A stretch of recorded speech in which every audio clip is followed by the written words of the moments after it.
निष्काम कर्मयोगी जगद्गुरू जनार्दन स्वामी मौनगिरीजी महाराज यांचे उत्तराधिकारी जगद्गुरू स्वामी शांतिगिरीजी महाराज यांच्या मंगलमय उपस्थितीत श्री क्षेत्र लाखलगाव रामाचे इथं अध्यात्म आणि समाज विकासाचा सुवर्ण क्षण अनुभवास मिळाला।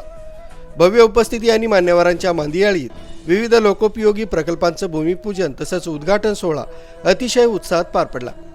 गोरक्षणासाठी आश्रम परिसरात होणाऱ्या गोशाळेचं भूमिपूजन जलसंपदा मंत्री व कुंभमेळा मंत्री नामदार गिरीशभाऊ महाजन यांच्या हस्ते पार पडलं।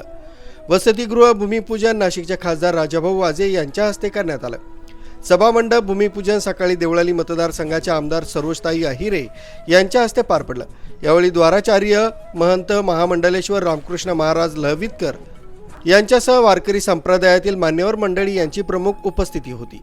या कार्यक्रमाप्रसंगी नाशिकच्या महापौर हिमगौरी आडके आहेर, माजी आमदार बाळासाहेब सानप, स्थायी समिती सभापती मच्छिंद्र सानप, नाशिक महानगरपालिकेचे शिवसेना उद्धव बाळासाहेब ठाकरे गटाचे गटनेते केशव पोरजे, नगरसेवक योगेश भोर, वाळू आप्पा काकड, रिद्धिश निमसे, नगरसेविका भारतीताई ताजनपुरे, कोमल मेहरोलिया, भाजपचे ज्येष्ठ नेते लक्ष्मण सावजी, विजय साने, भाजप जिल्हाध्यक्ष सुनील बच्छाव, भाजप किसान मोर्चाचे अध्यक्ष बापूराव पिंगळे, भाजप प्रवक्ते अजित चव्हाण, केव्हीएन नाईक, शिक्षण संस्थेचे उपाध्यक्ष उदय घुगे, राजलक्ष्मी बँकेचे संचालक दिनेश देवरे आदी मान्यवरांची उपस्थिती होती।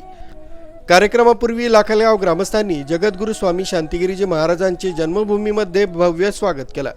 यावेळी त्यांनी आशीर्वचनात लोकसेवा हीच ईश्वर सेवा, व्यसनमुक्ती हा संदेश देत उपस्थित भाविकांना मार्गदर्शन केलं। या सोहळ्यासाठी नाशिक जिल्ह्यातील लोकप्रतिनिधी, पदाधिकारी आणि हजारो भाविक मोठ्या संख्येने उपस्थित होते। राजू देवळेकर, न्यूज 7 मराठी, नाशिक।